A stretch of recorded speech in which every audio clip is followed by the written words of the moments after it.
So guys, I'm back again nanone.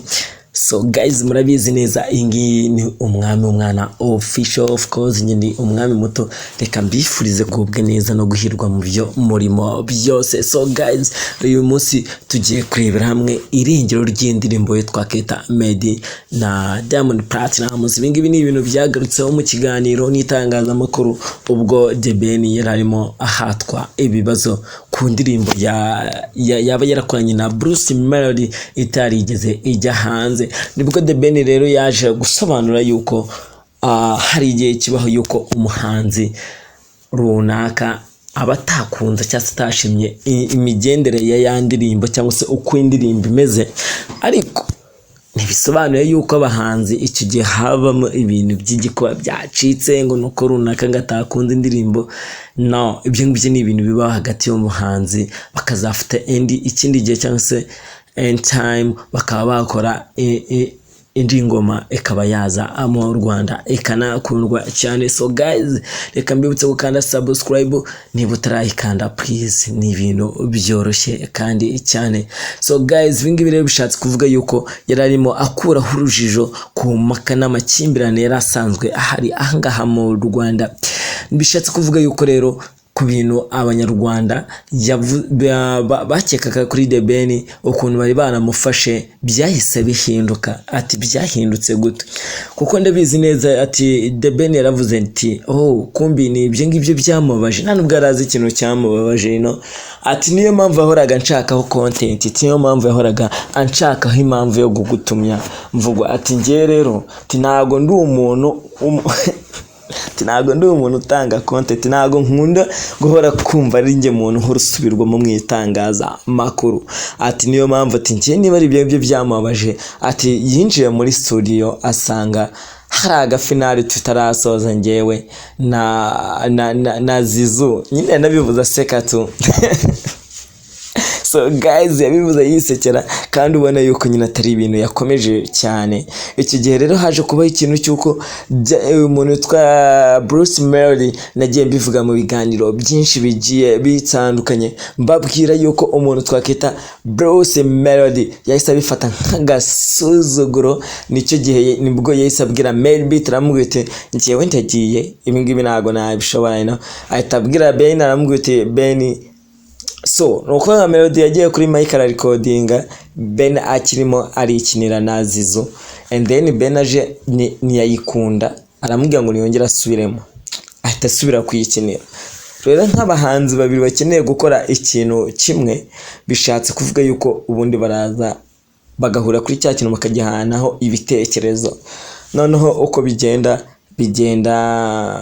nabivuga gutera bamaze kuza ku kitekerezo ikintu bakakikunda, biza kurangira ari nabwo tubonye ingoma isohotse. So guys, rero Dore yahise asubira kwikina, yabivuze mu rwenya avuga ati hari akafinale ariko nari narasoza.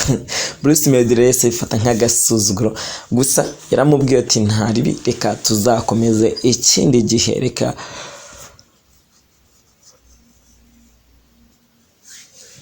tuzahuze ikindi gihe. So guys, ikintu bishatse kuvuga nuko rero Dore ntago abona ko ari cyo kibazo, gusa yaramubwiye ati I'm sorry bro, I'm so sorry kabisa niba narakubabaje, gusa anytime twajya muri studio tugakora indi ngoma bisanzwe. Rero ku bintu bijyanye n'irengero ry'indirimbo ebyiri Meddy yaba yarakoranye na Diamond Platinum, ni irengero ni indirimbo ebyiri bigize gukora ceho imyaka igera kuri 5. Ibingibi ni Dore wabitangaje. Irengero ryayo twarabimenye ko twagiye twumva amakuru menshi avuga yuko umuhanzi witwa Diamond Platinum yaba yakoranye n'umuhanzi witwa Meddy ngabo. So no kuvuga ngo rero icyo gihe izo ndirimbo ebyiri twazitegereje bimera nka za hene. Ni ijambo dukunda gukoresha dushaka kuvuga ko ikintu cyaburiwe irengero cyangwa se ikintu kitigeze gisohoka. Warabyumva abagabo. So guys, no kuvuga ngo rero ibingibi ubwo Dore yabazwaga kubijyanye hagati yiwe na Bruce Melody. The Ben yavuze yuko rwose ibyo ngibyo atari ibintu bitakabaye kuba aba topic ya buri munsi, yuko Bruce Melody atakabaye kugumya amuvugaho bitewe nuko ari ibintu byoroshye kuba umuhanzi yaza nakunda ikintu ko twagiye tubona amakuru menshi y'abahanzi ugasanga bakoranye indirimbo ariko ntizisohoke. For example, natambeza nk'urugero, ntago nabura kuvuga ko Sauti Sol yakoranye indirimbo na Melody nawe ubwarabizi iyo ndirimbo ntago yigeze isohoka, you know. Yes, ntago nabura kuvuga yuko umuntu witwa The Ben yigeze gukora indirimbo na Davido ariko ntago irasohoka. Ntago nabura kuvuga yuko The Ben yagiye akorana n'ibindi byamamare ku isi bakakorana ingoma ariko ntizikarangira zidasohotse. Rero habaho impamvu izo ngizo, ariyo mpamvu Ben yavuze ati I'm so sorry my brother. Ntabwo nari nzi ibyo ngibyo byakomeje. Umuhanzi The Ben rero yakoranye indirimbo na Diamond Platnumz, indirimbo yiswe Why, yahishuye ko bagenzi be aribo Meddy na Diamond Platnumz bakoranye indirimbo ebyiri ariko bakananirwa guhuriza kuyisohora cyangwa kwa kundi ingoma muyikora ikarangira ariko nimwumvikana uburyo ki igomba gusohoka.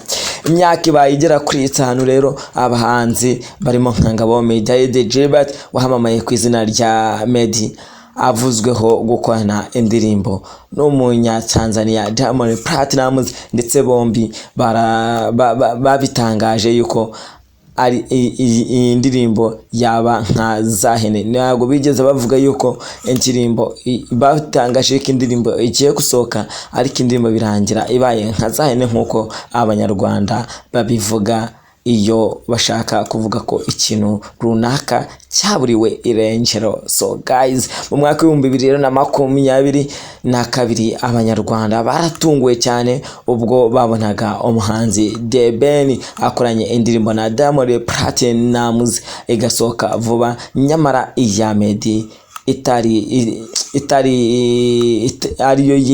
ariyo yari imbere ho gatoya imyaka igera kuri 3 ikaba itarasohotse. Murabizi neza indirimbo ya mbere indirimbo kwane na Diamond Platnumz byarangiye ari ingoma ahaye Rayvanny, aramuguti wowe noneho kurana na Rayvanny, ariko ntabwo bisobanuye yuko yaramubwiye ati so iyo ngoma yaranasohotse yakoranye na Rayvanny Meddy, ariko mbere ho gatoya mbere kayimuha hari izindi ebyiri yakoranye na Diamond Platnumz zitigeze zisohoka. Umwe yarayikunze undi ntiyayikunda, kanze mbabwire impamvu zitigeze zisohoka. So havuzwe byinshi rero ku ndirimbo ya Diamond Platnumz na Meddy, ndetse bamwe bakavuga yuko aba bombi baje kugirana agatotsi mu mubano wabo, kwa kundi muri make baje ntabwo bari bagihuza cyane kandi ubundi bari inshuti byahatari. Umuhanzi The Ben rero yahishuye yuko byagenze kuri izi ndirimbo aba bombi barakonye. Ubwo The Ben ari mu kiganiro n'itangazamakuru arimo abazwa uko bijyanye n'indirimbo Meddy yaba yarakonye na Diamond Platnumz, niko yaje kubishura nk'inshuti zabo. Murabiziho iyo bigeze kuri Meddy na The Ben tubafata nk'imanga, you know. Nubwo The Ben ari wowe washimye impano ya Meddy akamujyana no muri studio, ibyo ntago mubizi yuko The Ben ari we wajyanye muri studio bwa mbere Meddy yumvishije impano yiwe akayishima. Niyo mpamvu The Ben kugeza n'ubu ngubu agifatwa nk'umuhanzi mukuru hano mu Rwanda. Ibyo ngibyo ntabwo twakirwa tunabishidikanyaho. Ni indirimbo My Vow, ira ndirimbo y'ubukwe bwa Meddy, yari indirimbo ya The Ben, ni impano yamuhaye ku bukwe bwe, no umguti bro my brother time. So nukuvuga ngo rero aba bombi rero umubano wabo waje kurangira ubayemo agatotsi. Nibwo The Ben rero yabihishuye uko byagenze kugira ngo izi ndirimbo za bombi iziburirwe irengero. Mu kiganiro rero yagiranye n'itangazamakuru, The Ben yahishuye yuko cyangwa se yahishuye impamvu indirimbo ya Diamond Platnumz ndetse na Meddy itabaye ariyo mpamvu yuko aba bombi batabashije guhuriza ku ndirimbo runaka kandi bari barakoze indirimbo zikera kuri ebyiri. Kwa kundi mushobora gukora indirimbo ariko mwese nimuzihurizeho ati urumva rero kugira ngo abahanzi bakorane indirimbo bisaba ko bose bayihurizaho urugero nka Diamond Platnumz na Meddy ubwo aho ngaho ntago nabura impamvu ndi kuvuga ngo urugero na Diamond Platnumz ndetse na Meddy nuko aha ngaha bari bamubajije ati kubera iki indirimbo wakoranye na Bruce Melody itigeze isohoka, si kubera iki ari wowe wanze ko indirimbo yakoranye na Melody yanze ko isohoka. Ahita arababwira uti ndabyibuka nk'ibyabaye ejo, ibyo biganiro birahari mu bishake, ntago njya mbabwira ibintu bidahari kweze. Ntago nshobora kubabwira ibintu bidahari papa. Ahangaha yarabajijwe uti ubwo yarari mu kiganiro yarabajijwe uti indirimbo wakoranye na Bruce Melody biteye kuki itasohotse, kubera iki wanze kisohoka, ese kubera iki utigeze uyitaho. Nibwo yahise ababwira ati urumva rero urugero rw'abahanzi bakorana indirimbo zisaba bose bisaba ko bayihurizaho cyangwa se bisaba ko bemeranya kuri ya ndirimbo kugira ngo isoke. Ahita avuga ati nk'urugero icyo gihe yari arimo abajijwe impamvu indirimbo yakoranye na Bruce Melody itigeze isohoka, ahita batamo urugero ababwira ati murabizi indirimbo ati nabahatamo nk'urugero ati buriya kugira ngo indirimbo isohoke bisaba ko mwembi muyihurizaho. Ati urugero nabaha ati nuko ati Diamond Platnumz na Meddy bakoranye indirimbo zigera kuri ebyiri ariko zose habura iyo bahitamo bwa mbere. Meddy rero yarayikunze, Diamond Platnumz ntiyayishima. Iya kabiri Diamond Platnumz arayikunda ariko Meddy ntiyayikunda. Niyo mpamvu rero habaye yuko izo ndirimbo ebyiri zitajya hanze.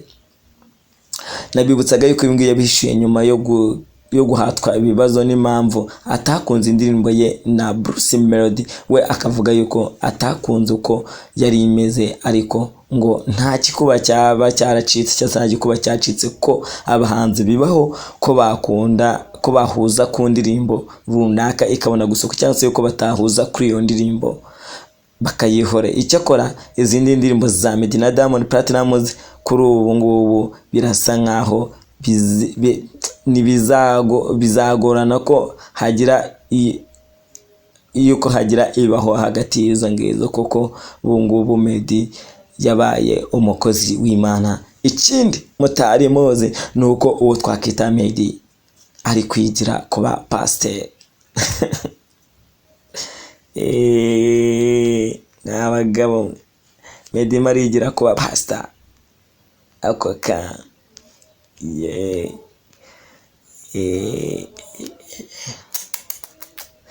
Meddy marigira kuba pasteur wangu. The Ben rero hishuye irengero ry'indirimbo ya Meddy ndetse na Diamond Platnumz. Diamond Platnumz ntiyigeze akunda indirimbo ya mbere yakoranye na Meddy, ariko nanone Meddy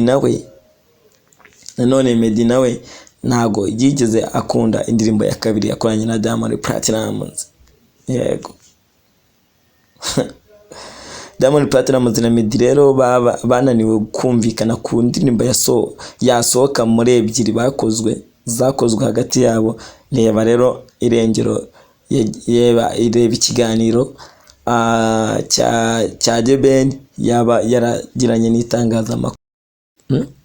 Rero ntago nabura kuvuga ko Alikiba yongeye kubura ihangana rye hagati na Diamond Platnumz. Murabyibuka neza kuva na kera ntago bajyaga bajya indizi, kambivuge gutya, habaye ihangana kuva zamani kugeza n'ubu ngubu. Icyo gihe rero iyo Diamond yateguraga bya bitamo bya festival Wasafi Festival, ayarabatumiraga akanabishyura neza amafaranga menshi ariko bakabyanga. Hari nubwo bigeze no kurwana kandi amakuru abona nawe mufite we. So guys, reka mbibutse gukanda subscribe kuri na YouTube channel yacu ni umwami w'umwana official. Nge murabizi ndacyari umwami buto. Reka twivuge ku bya Alikiba wongeye gusa nkubura ihangana rye hagati na Diamond Platnumz. Umuhanzi wo mu gihugu cya Tanzania Alikiba ahanganye byeruye na mugenzi we Diamond Platnumz. yamuritse ku mugaragaro icyo twakwita radio ndetse na televiziyo, bituma benshi bavuga yuko ari uburyo bwo gukomeza ihangana rye hagati yewe na Diamond Platnumz nawe usanzwe afite ibitangazamakuru. Diamond Platnumz ubundi afite Wasafi Media, akagira Wasafi TV, nyine urumva afite ibitangazamakuru tu. Umuhanzi Alikiba rero avuga yuko ibintu byose afite birimo ubutunzi n'ubwamamare abikesha itangazamakuru, bityo rero agahamya yuko ariko akavuga yuko nyine ari ryo ryaba ryanamugize uwo ari we uyu munsi, cyangwa se ryo ryamukuye aho yari ari rikamugira Alikiba ubu ngubu tuzi. Alikiba avuga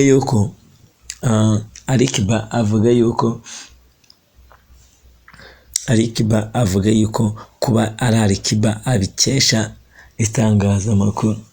Alikiba avuga yuko kuba ubwe nyine ibyo afite buri kimwe cyose agikesha itangazamakuru kubera ko ryo ryamugize icyamamare. So Alikiba rero akomeza avuga yuko itangazamakuru ni ikintu gikomeye cyane kandi gifite ubushobozi buri ku rwego rwo hejuru. Itangazamakuru niryo ryagize Alikiba wari we uyu munsi. Alikiba kandi yakomeje avuga yuko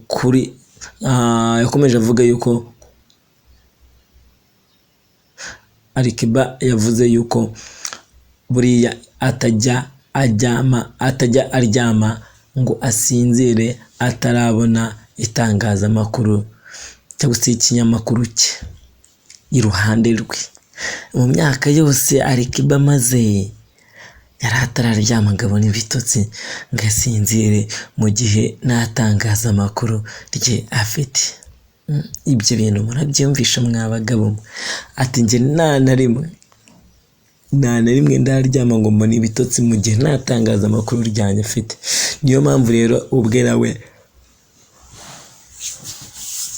yahisemo kumureka ikinyamakuru cye.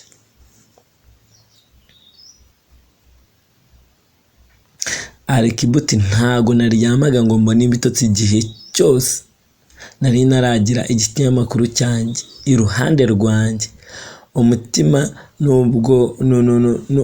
n'ubwonko byanjye byahoraga bibimbaza, byahoraga bimbwira uti icyo tangazamakuru wamfura we. Cyakoze ariko nubwo yashyize hanze ibintu bijyanye n'itangazamakuru cyangwa se ikinyamakuru kiwe, hari abantu bahise batangira kwibaza ikibazo asanzwe agirana na Diamond Platnumz, ibyo guhora mu ihangana no mwiryane bikomeye, bakomeza nyine no gushaka gukomeza gushora ihangana kuri Diamond Platnumz nawe ufite itangazamakuru cye cyitwa Wasafi Media.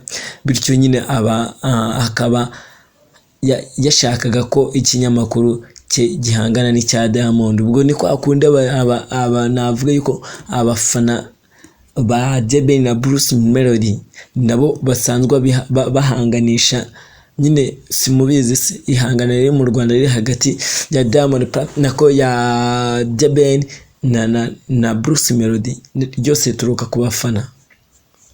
Abafana rero bongeye gusa nkaho bubura ibintu nk'ibi ngibi byo kuba bakongera guhangana byeruye hagati ya Diamond Platnumz ndetse no twakita Alikiba. Gusa aba bombi babaye mu ihangana kuva kera cyane, aho bahoraga barebana y'ingwe kugeza aho badashobora no guhura ngo umwe asuhuze undi.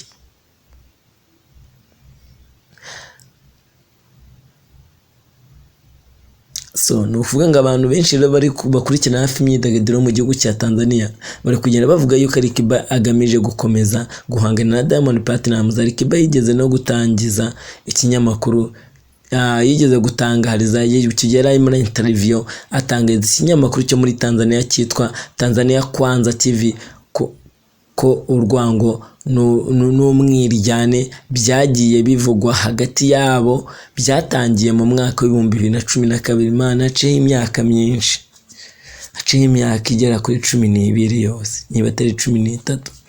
Kugeza n'ubu ngubu rero ntago bariyunga cyangwa se nta kintu na kimwe kirabahuza ngo babashe kuba bakiyunga.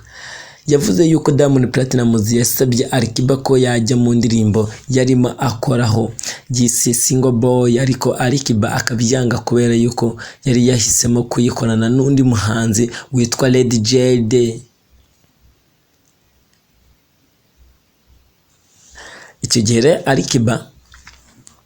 Icyo gihe Diamond Platnumz akomeza gutsimbarana nyine. Murabizi Diamond Platnumz no kubona cyari mu bintu bagenda bamushinja bavuga yuko we arwana nyine ahatiriza abashaka kujya mu bintu ku ngufu.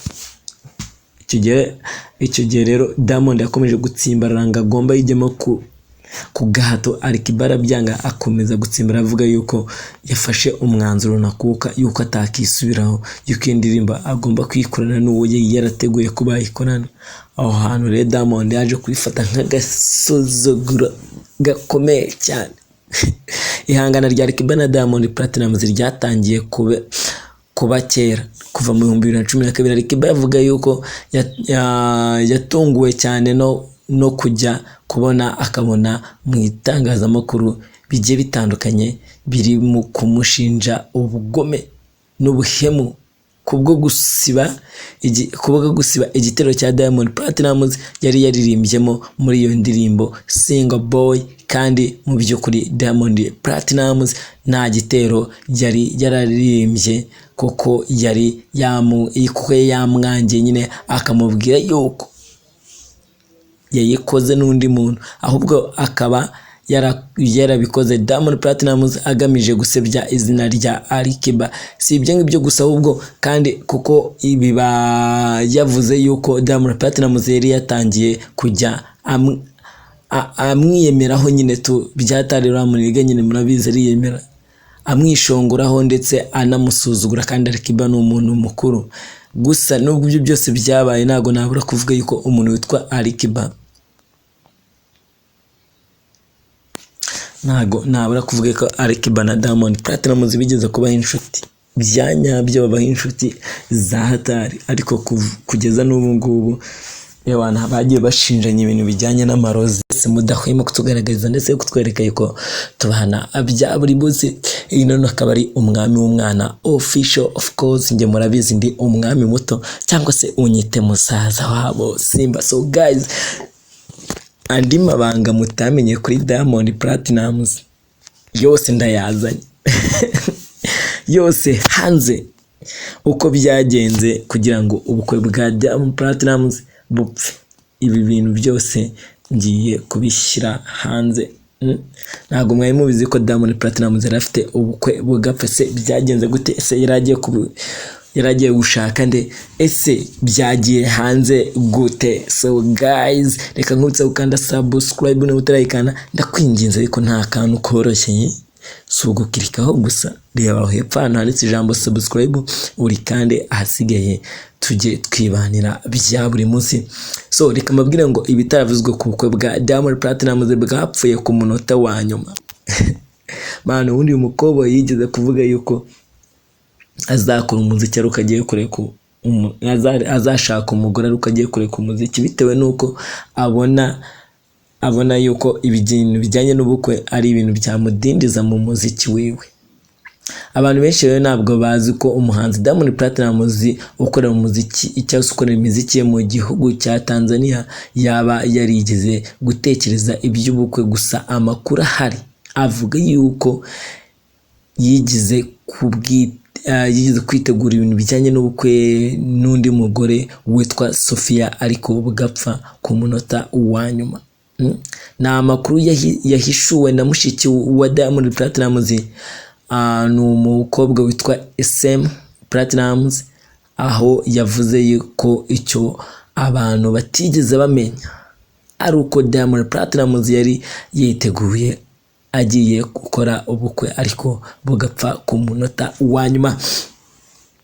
So mu kiganiro n'ikinyamakuru cyitwa Wasafi TV, ubwo uyu mukobwa yarabajijwe niba ajya yicarana na Diamond Platnumz, bakamubaza niba cyangwa se igihe azaba azakorera ubukwe azazana umugore mu rugo. SM Platnumz ati ibyo ngibyo ni ibintu twamubaza buri munsi ntabwo bwakira nabimubajije ariko umukoboyi yabaye umukoboyi ati ntabukwe ati ni ibintu tumubaza inshuro nyinshi cyane ariko kenshi usanga atwima amatwi akigira nkaho ibyo bintu adashana kubyumva nyine tu yes akigira nkaho ibyo bintu adashana mbese akabarya sine. Igihe kiragera rero kuko twebwe duhora tumuhatiriza gukora ubukwe ngo azane umugore mu rugo ariko wasanga hari igihe cy'Imana cyaba kitaragera cyese wasanga ubwe afite igihe kiwe ategereje kugira ngo azakore ubukwe. Iwabo kwa Diamond rero bakunze kumuhatira kuzana umugore. Wabizi muri Tanzania ni abantu bakunze gushaka ari batoya ku myaka 17 bagushakira umugore. Kubona uyu mukobwa ugejeje mu myaka 30 na mugore. SM yakomeje avuga yuko rero byigeze kugera naho bakamuhatira gushyingiranwa, bakamuhatira nyine kuzana umugore babishyizemo imbaraga. So uwitwa Sofia rero yabamuhatiye kuzana umukobwa witwa Sofia maze inkwano nazo zihita zitangwa nta bintu byo gutindigizaganya cyangwa nta bintu byo gutinda mu makoni.